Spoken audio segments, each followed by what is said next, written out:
Are you copying me? No. Okay. Are you lying? No.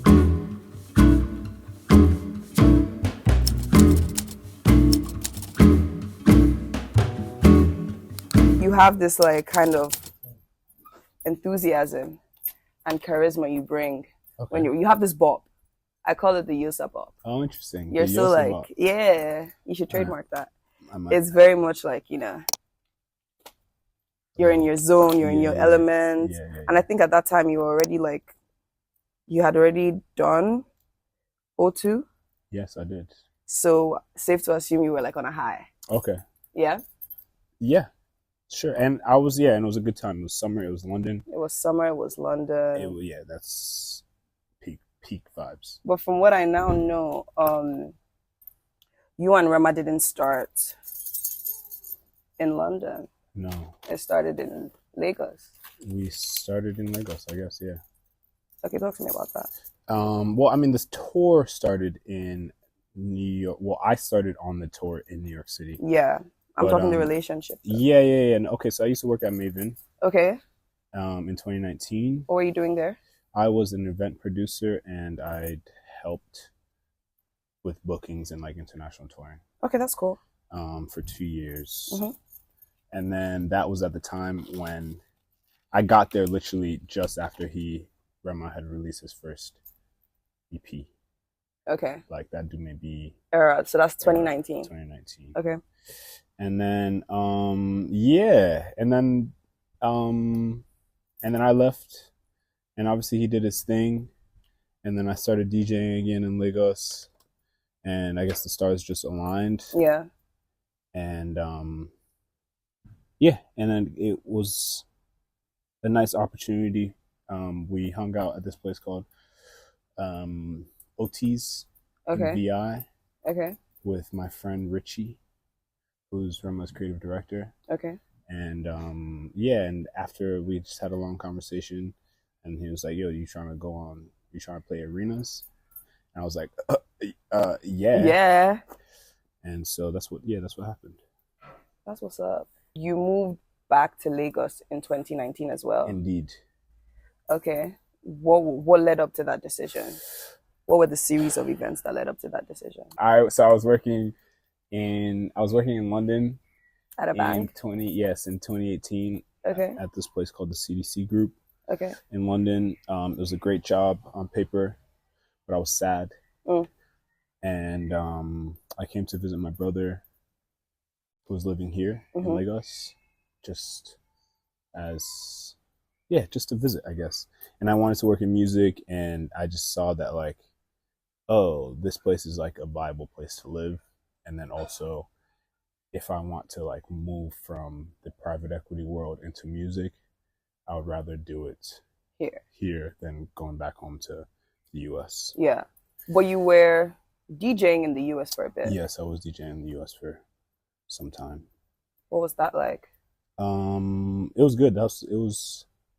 I enjoyed myself. I DJed in uni. Okay. And then when I graduated, I wanted to be like, I was DJing with my friend Chris, and I wanted to be like, I just wanted to DJ. That's all I wanted to do. And I did that for a year. I was sleeping on couches. We were traveling every weekend, not making so much money. And all my friends were like working their like big people jobs, and I was broke. You use that phrase too, big people jobs. Yeah. Yeah. Wait, is that what you say? I say big people jobs. Really? Yeah. Interesting. I do say big girl jobs if I'm talking to my girls. Okay, but like, okay. Yeah. Big people job is real. And so that's what I was doing. And then after a while, I was like, I need to be a human being now. Okay. Because I was broke. Yeah. And so I got the job in London. Then you were sad. Then I was sad. Then you did the visit.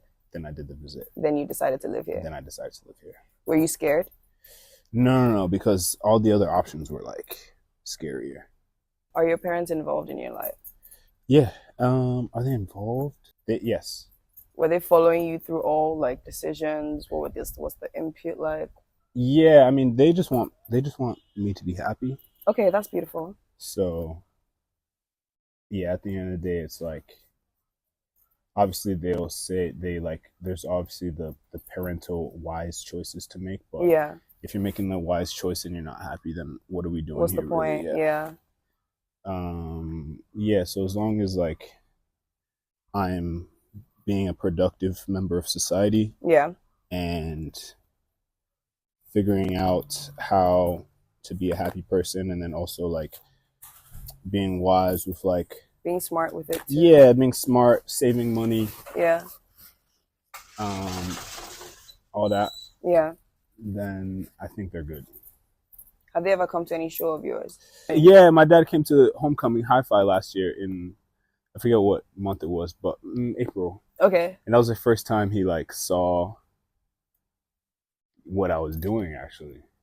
And it was yeah, it was interesting. I was like, it was interesting to see him see me In your element. yeah, and then I went afterwards. I like asked him. He was like, "Oh yeah, it was cool." Yeah. I was like, "Sick." That's what's up. That's.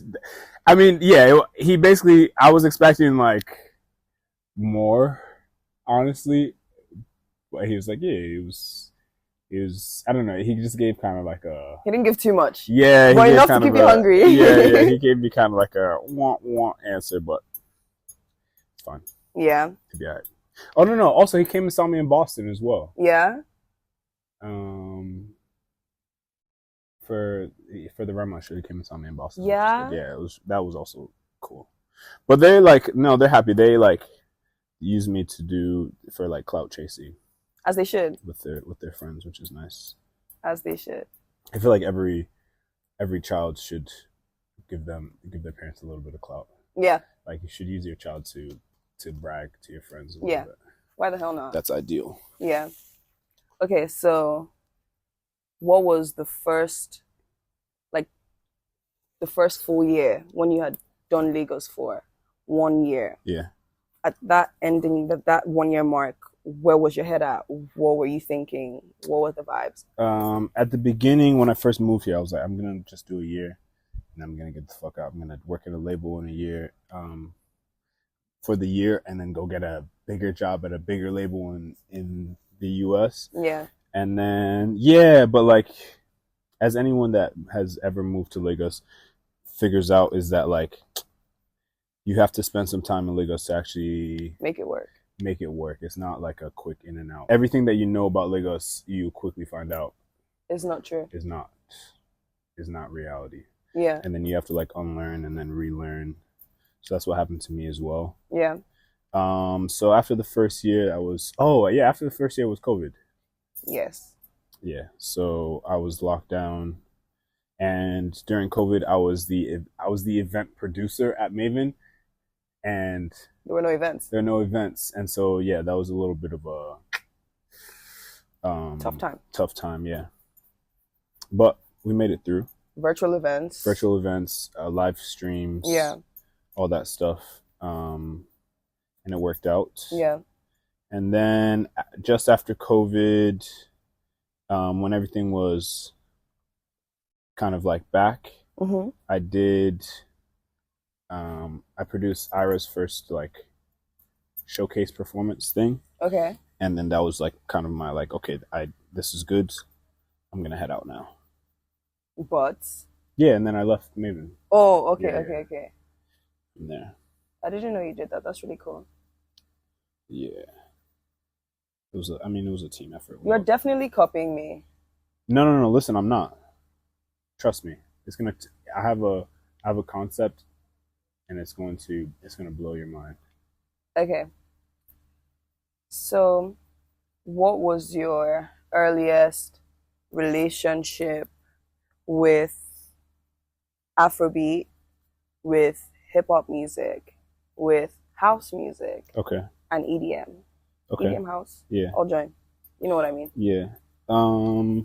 Which one first? Anyone. So my first entrance into DJing mm-hmm. was, I discovered DJing I took a year off after high school, before I went to uni. Yeah. And I had kind of just discovered, I was in the US at this point. Yeah. So I had just discovered Wizkid Superstar, When you need me come around. And so, yeah, and all that stuff. Maybe this was 2012. 13. Yeah, and I kind of fell in love with the vibes because it was like I was able to, it felt like I was connecting to a new, different side of myself that I At this didn't point, know. you hadn't lived in I Nice before? I would just come back like in the summer for Okay. like a couple weeks. Okay. So I didn't really have a great relationship with it. Okay. And then, yeah, so I started DJing that kind of stuff, and then like old Mohit stuff, like early Maven stuff, Dorobuchi, Adobe. What do you call it? What is it? What do you say? Adobe. Adobe. Yes. Okay, Jesus Christ. Yeah, and yeah, and like techno, all that stuff, and then I was DJing like cookouts, Nigerian cookouts, and then functions. Yes, functions, birthdays, barbecues. Yeah. In the summer, and then I went to university. Yeah. And it was an all-white university. Oh. Mostly white. I won't say all white. I did that as well. Yeah, it was mostly white, and they didn't listen to Afrobeats. Yeah. And so then this is 2013. I now discovered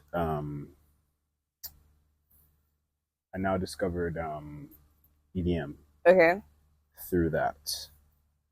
Then that was like Martin Garrix's the song called Animals. Mm-hmm. That was Skrillex.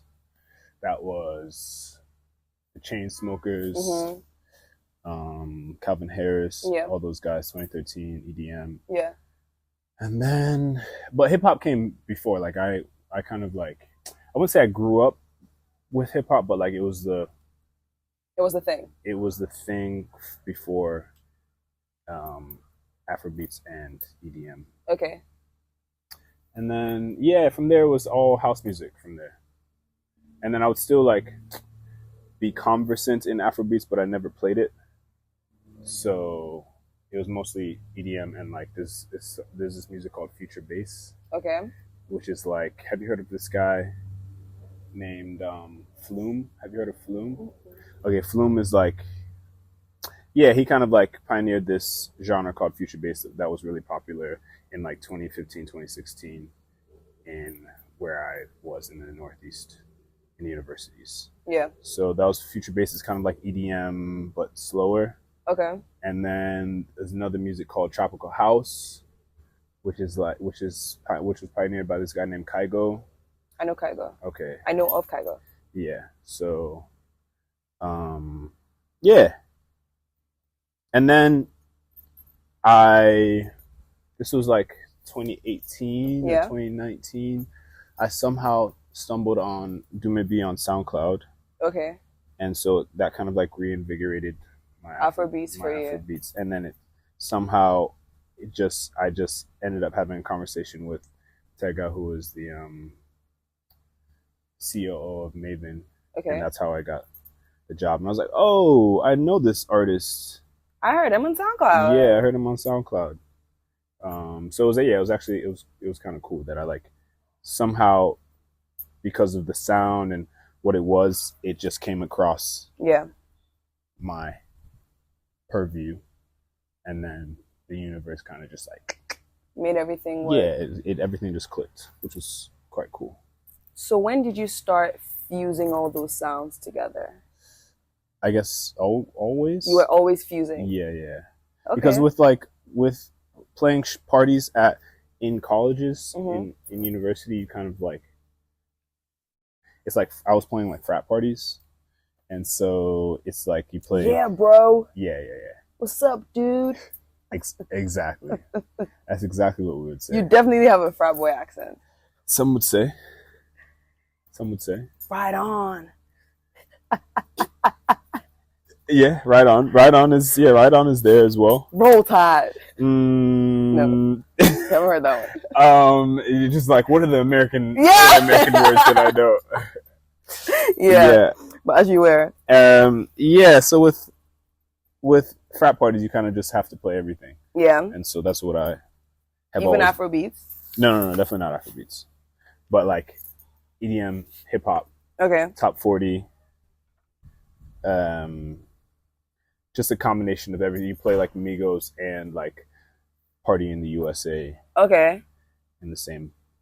What a mix. In the same hour, yeah. So that's that kind of just what I've always been doing. Yeah. And then yeah. Okay. Yeah, so I've always fused the sounds, and then also when I came back when I moved back to Lagos, I stopped DJing because I wasn't a big Afro beats guy. Yeah. I was more of a house guy at the time, and then house started coming back in, and luckily at the same time when I was like, let me start DJing again, and so I got to play house again. But having to like figuring out what makes sense for the Lagos crowd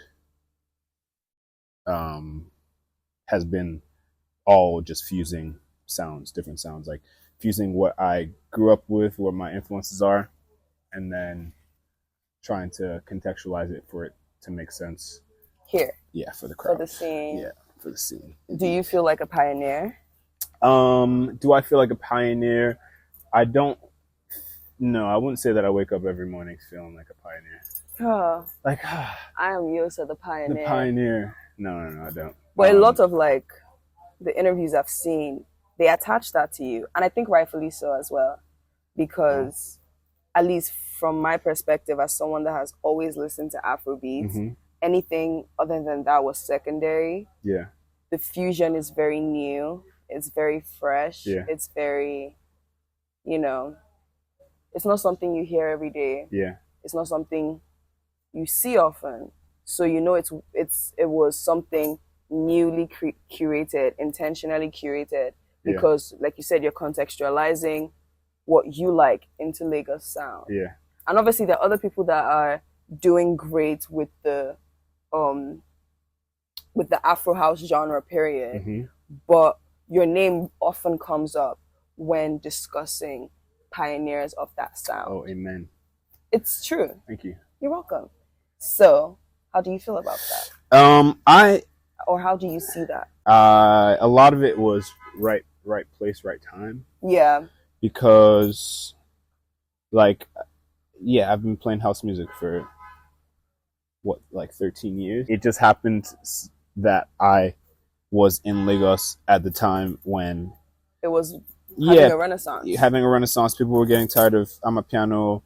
Afrobeats is still figuring itself out, and people are kind of like tired of clubs, and then the economy doesn't really make sense for people to go out and spend that kind of money for clubs. And then so it was kind of like a bunch of stars aligning. Yeah. And I happened to be at the center.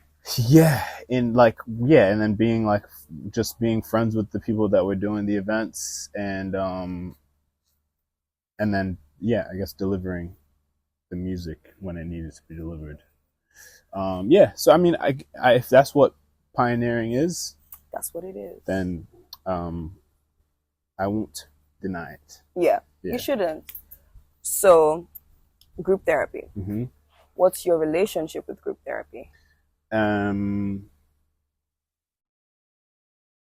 Well, Aniko and Odun, okay, who are the owners of group therapy, are my friends. Okay.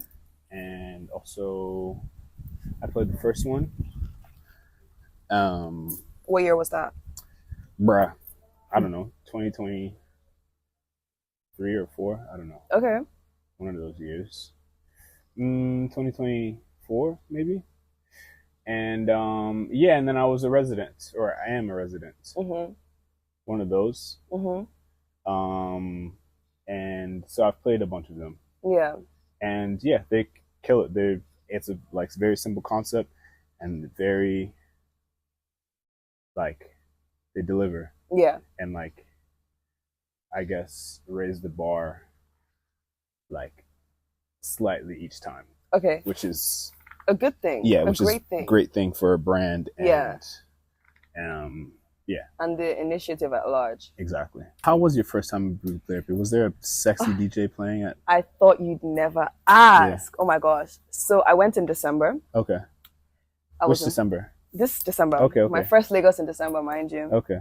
I went and I've been hearing the phrase, I've been hearing group therapy, Mhm. group therapy. I'm like, what the hell is group therapy? Mhm. And they're like, oh yeah, it's a rave, it's a party. Yeah. I'm like, someone were naming things now. Okay. But it makes sense. Yeah. I went, and I don't think I've been to a space where people feel the music Yeah. like that anymore. Because like you said, club culture, beyond like it not making sense economically, people are sitting down, Yeah. people are on their phones, people are gauging the scene. Mhm. People, like, that's what clubs are for now more than ever. Yeah. It's lost its meaning in relation to dancing. Mhm. But at group therapy, everyone is just like letting loose. It feels like a white girl party, but in a good way. That's hilarious. Yeah. Because white girls have the most fun when it comes to parties, I think. And yes, you did perform, and it was great. You had the Yosa going this again. is December. Yeah, This December. So I did. It was like it was with Blessing and Aniko. Do you know the music? No. Okay. What music do you listen to? That's a great question. Wait, let me guess. I think that you listen to. If I were to go to your Spotify right now, or your Spotify Wrapped, I think that you listen to like Abuja based sounds. I think that is one of them that would be there. Mm-hmm. You probably listen to like Odile, the Odile space of sounds. I tap in. Yeah. And then I think that there's also some like white music somewhere there. Is there white music there? Rarely. I have like maybe one day a year where I go full, like white girl wasted. But I do listen to a lot of Abuja sound. Because I was singing Aura Salad here, that's why. Why. Also, but you give like obviously yes, because I know you're from Abuja, and also I think that Abuja people like to be from Abuja. Yeah, like you guys like to being an Abuja girl. Yeah, it's so fun. Yeah. But yes, growing up I used to listen to a lot of. Do you know Badman Bin Laden? Nope. Is he Nigerian? Yeah, he's from Abuja. Okay, no. I'll put you on. Not even close. There was this guy, Badman Bin Laden. You know, Psycho YP. Yeah. I do a lot of YP. Okay. Those guys. But I do a lot of Rema as well. Okay. Rema is always my that top. makes sense. Yeah. That makes sense. But the primary sound I listen to is old school Afrobeat. Okay. So Omotoshan, Goons Me, this Olamide, yeah. Bumper to Bumper. I had a lot of aunties around me at the time, so they used to hook me on stuff. Okay. I need to become a DJ. You would not even know what is coming. But what are you listening to right now? I'm listening. So I have a question for you, actually. Ask me. When you were growing up, what was the music that your parents were playing, or like maybe not your parents, but like older people? Because I'm rediscovering, like I'm like really listening to like High Life and like West African grooves now, and I just feel like that music has skipped a generation a little bit. Like I agree. And it's such a good sound. It's so like deep musically, and then even like the songwriting, it's rich, and it's blowing my mind that like somehow it's just like skipped a couple generations. Yeah. I go to the village almost every year. Yeah. Like it's an Igbo thing. Yeah. So I have vivid memories of the radio switching from Abuja stations into Igbo stations. Cool. Do you know what I mean? Yeah. Like it's very subtle, but before you know it, like listening to radio in Igbo, and then High Life is on the road. My siblings and I, we listen to High Life together when we go for weddings, when we have functions. High Life has always been, you know, but I think that's because we're Igbo and we go to the village a lot, and we're very like proud heritage people, as proud of our heritage. So it's something we carry with us. Yeah. And that's why I really, really love its renaissance with the cavemen. Yeah, do you know what I mean? It's it's breathing new life into it. They're making it a bit mainstream, almost alternative, but like still mainstream. Just modernizing it. Yes, modernizing it. There's Ghanaian High Life Yeah. that I really, really love. Yeah. I'm a huge fan of Kwabena Kwabena. I like the sound, but yeah, a lot of people don't even know what's up. Also because, it's in our local native languages. Yeah. People don't understand it. Okay. And it's not like, for instance, mainstream like Yoruba rap music where they're mixing it with English. So you think you have an idea of what you're saying. Right. With High Life, it's like, if you don't know what they're saying, you don't know what they're saying. Yeah. And they're speaking in parables. True. So even if you spoke the language, you're also confused. Decode, yeah. Do you know what I mean? Yeah. So it's also a very, I think it's one of those things, but I don't think a lot of parents did a good job in passing down heritage down. True. People in our generation and like generations in between don't know how to speak their language. I know how to speak my language because I had a lesson teacher. Okay. Yeah, not because it was directly spoken to fair. me. So there is that disconnect. So people aren't tapping into that sound. It blows my mind. Yeah. And then also, because like I'm listening right now, like there's like the fella heritage. Yeah. Of like if you actually go back and listen to like Femi Kuti, or you listen to Dele Sosimi. Yeah. You listen to like the Tony Allen I'm more tracks. of a Seun Kuti guy. Okay, Seun makes sense. Yeah. And Seun also, if you listen to those, like a lot of the songs could be made like right now today. Yeah. Because it's the same shit, and I just feel like I don't know. Does it come across as, because I'm kind of like, I grew up in the U.S. And so I feel like a lot of my time in Nigeria has been almost like very new, anthropological. Okay, yeah. Like trying to understand. Yeah. Decision making and why people like what they like and don't like, and so I'm trying to understand like why, like does it feel like lame to people? Like, the thing, it's not that it's lame, it's that let me put it like this. From the time of Tubaba, right? Yeah. Tubaba was around in that African China time, where politics was very deep in music, right? But it was also like, I think Tubaba is the center of when like political music and mainstream music started to, separate. Mm-hmm. So okay. Because he had, there were so many songs he had that for instance, he has Only Me, and he also had True Love. He also had Iheneme. Like, these are obviously different timings. But I think when he started staring into more love songs, happy songs, good vibe songs, people just started following because Subaba was just like, he's Subaba, do you know what I mean? Yeah. So I think he's like one of the last generation of people that really went political with music. I mean, we still have some things here and there. We have this song with Ajebo Hustlers and Davido called This Country Now. I love that song. I don't know. Is that the song? That's not the name, but that's the song. Yeah. I can't remember the name. Barawo. Yeah. There are still songs like that here and there, but I think it just stopped being mainstream. Okay. Right. Yeah. It stopped being mainstream. Fela was a mainstream artist. Yeah, he was. In this time, he wouldn't be mainstream because what is mainstream is songs about other things. Yeah. Right. About fun, about parties, about sex, about drugs, about, that's what is mainstream now.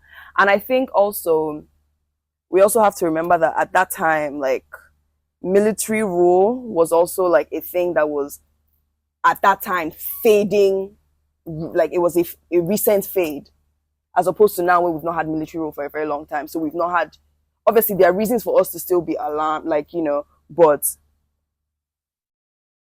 we have it relatively easier in terms of leaders. Yeah, societally, yeah. Societally, do you know what I mean? Like, people were breaking into Fela's house because he was singing about the government. True. That's why it was mainstream. True. People spend their time trying to know who is at the clubs and who is doing this. That's what's mainstream now. Yeah. Who is doing this with who is singing this with who stepped out with who. that's what's popular now. Yeah. That's why that's the music that's mainstream now. Yeah. So it's just a reflection of the times. Right. I ate that, man. That was That was cold. tough. That was hard. That was hard. That was cold. That was hard. That was hard. That was hard. Clip that. Yeah, we'll be right back. We'll be right back. But back to you. Yeah. You're subtly trying to interview me. I saw that. And it's music, so I'm gonna keep talking. You said that obviously now you're discovering, or rather your Nigerian experiences through an anthropological anthropological lane, POV rather. Yeah. So talk to me about that. What are you discovering? What are you learning? What are you learning about yourself through learning about Nigeria? You know, all those things. Okay. Yes, I mean when I got here, like I guess learning about myself is a big one. Definitely. Because like I'm much more aware of the perception of me now. Okay. Or maybe not more aware. Obviously, more aware because I'm older now, but like also like, for example, in the US, right, I am like lower middle class. Like I'm like, I worked at sandwich shops and that's real. At Subway. I worked at Subway and stuff like that, which is, I mean, you can be any class and work at Subway. But what I'm saying is, and then I got here with that mentality of thinking like, oh, okay, I'm like, I can work at a KFC. Yeah, like it's like, and then coming here and people like kind of like doing the hailing and like although I didn't really understand. I was like, wow, everyone here is so nice. When I first got here, I was like, wow. Everyone loves me. Yeah, everyone is so nice. And then I quickly realized, oh, no, like because of the way you dress, because you decide. You're in a different class. Yeah, you stepped up some classes. Earrings and accents and all that stuff. And just, Then I'm like now like I'm a rich OT guy now. Which is like, what? Okay, interesting. So like, and I don't necessarily feel like that inside my brain, but you're aware of it. I'm aware that is what the perception. Do you carry it with you? Is I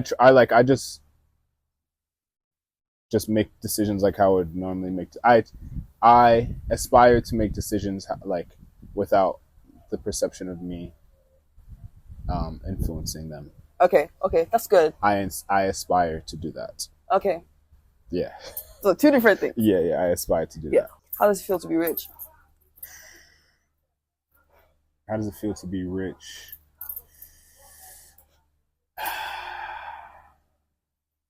I don't know yet. Yeah? I don't know yet. When I'm rich, I'll let you know. Cool. Yeah, and I'm still like, I still have like a lot of, I'm still like learning because what I've realized that there's a lot of unlearning that had to happen. Yeah. Or like not even unlearning, just like not coming with any type of like expectations or like preconceived notions. With the DJing, I right now I think that we are in a space of like house is kind of like people in the mainstream like it's coming mainstream. Yeah, we've had that conversation. Yes. Yeah. And we like hype. We like big drops. We like big moments. We like TikTokable clips and things like that. And I think that's good for the scene. I think that's good for the space. It's good publicity. It's good for publicity and things like that. I'm trying to, and I fully understand that, and also for like me to grow and for the brands to grow, for the space to grow, that is very essential. I don't like it though. I'm trying to find that's why I asked the question about like the high life and Afrobeat stuff, is because there's also like, I would like to think there are also people that care about like other sounds, musicality, and like, wow, that saxophonist is really good. The bass. Or like, listen to this solo, or like, oh, I want to come see this guy because he has the best bass grooves.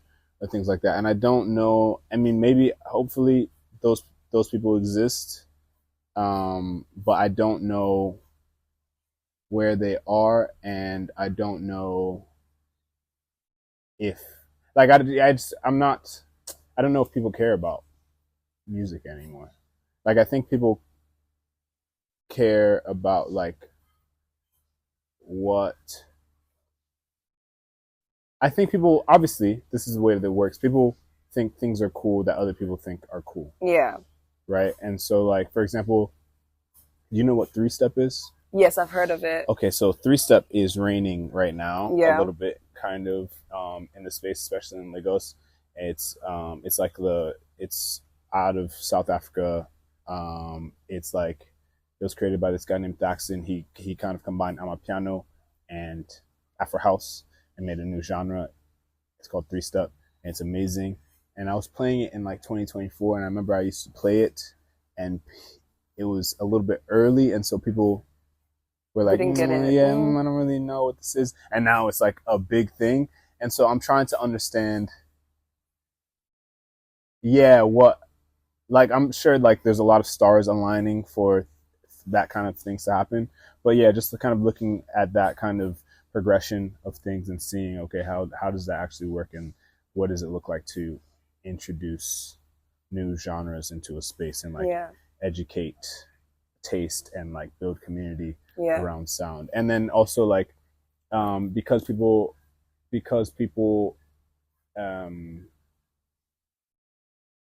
are they gravitate to like hype and what other people think is cool. Yeah. How do you now, with that in mind, make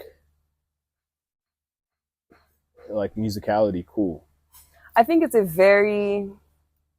dance. Yeah.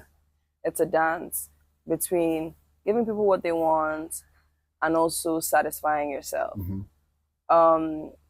Pioneer conversations. Mm-hmm. As I was just thinking about that because we've said you are a pioneer and these are feelings that come from being one because you know good stuff.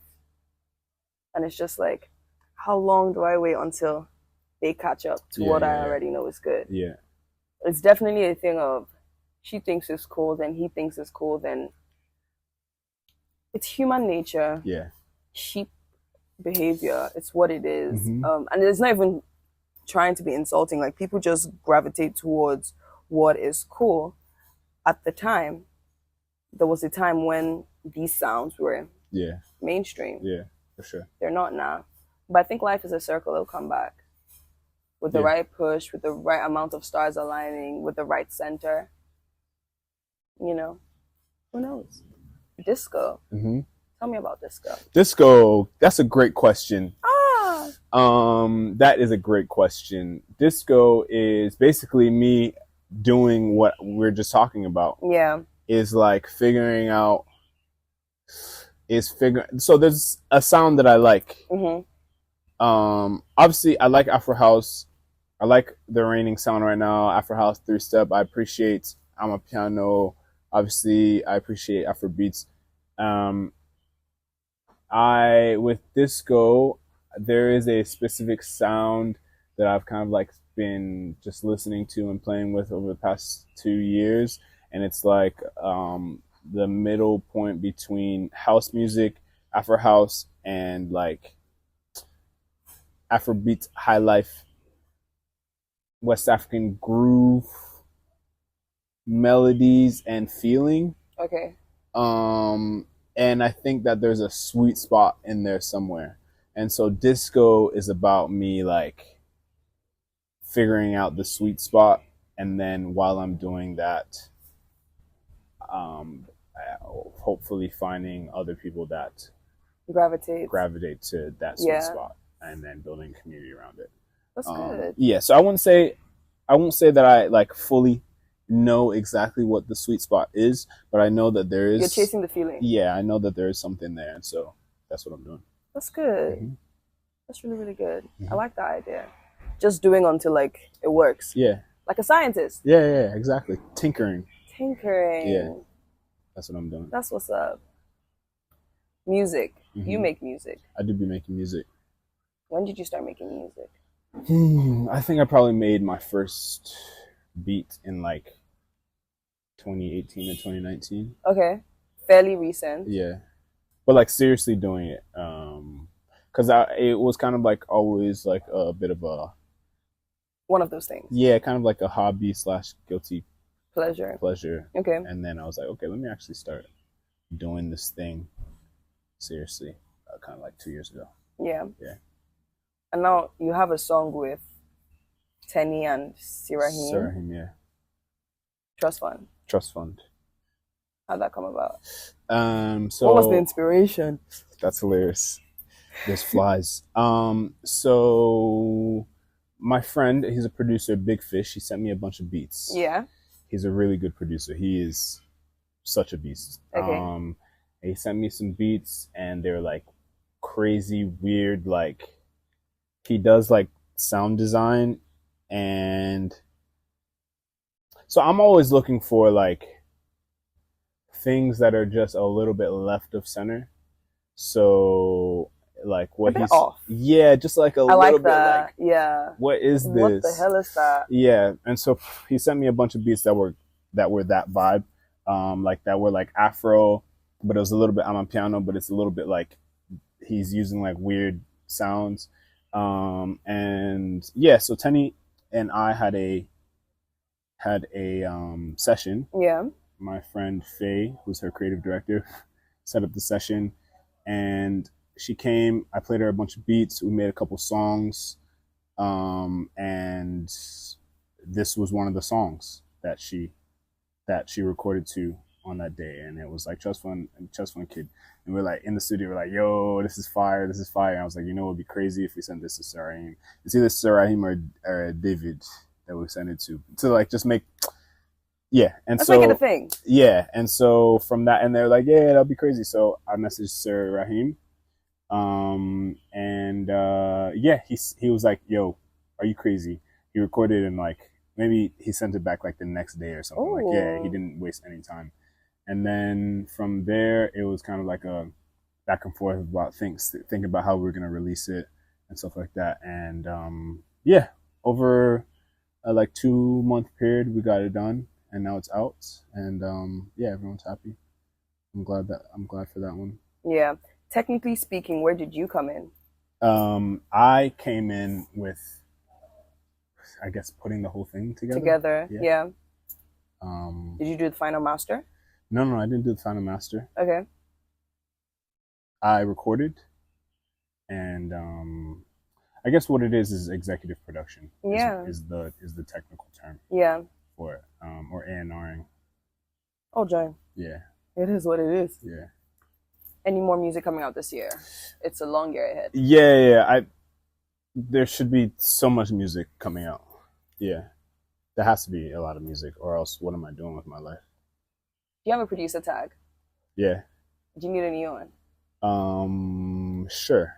I want to do one. That's how okay. I'm pitching myself. You're pitching yourself. Yeah. All right. We'll do audition starting right now. What do you have? You're a very bizarre individual. Why is that? I thought it was gonna be a yeah, sure. Right now, I'm on the spot. What do you want me to say? I need you to say, "This is the Lagos bounce." This is the Lagos bounce. Okay. I like the tone, but maybe if we could switch up the energy or like have it inflect at the end. Okay, not Lagos. This is Lagos. Bounce. Yeah. This is the Lagos bounce. This is Lagos. Oh. This is the Lagos bounce. Perfect. Perfect. You're so somehow. Clip that. I need that one. Yeah. Actually, why not? Yeah, why the hell not? Anyways, this is what I painted for Yosa. Oh, that's actually really nice. Yeah. I took this because of your shades. This is giving your shades. The frame. Yeah. Right? What did you do? So I was going to start drawing you. I'm so glad you didn't painting you. And then I picked the wrong color for the background. Okay. And because I picked a darker one. I was going to actually pick that one that you started painting with. Yeah. But I was like, I can't copy her. And so I just freestyled from there. Okay, can you sign it for me? Sure. Thank you. All right. That's what's up.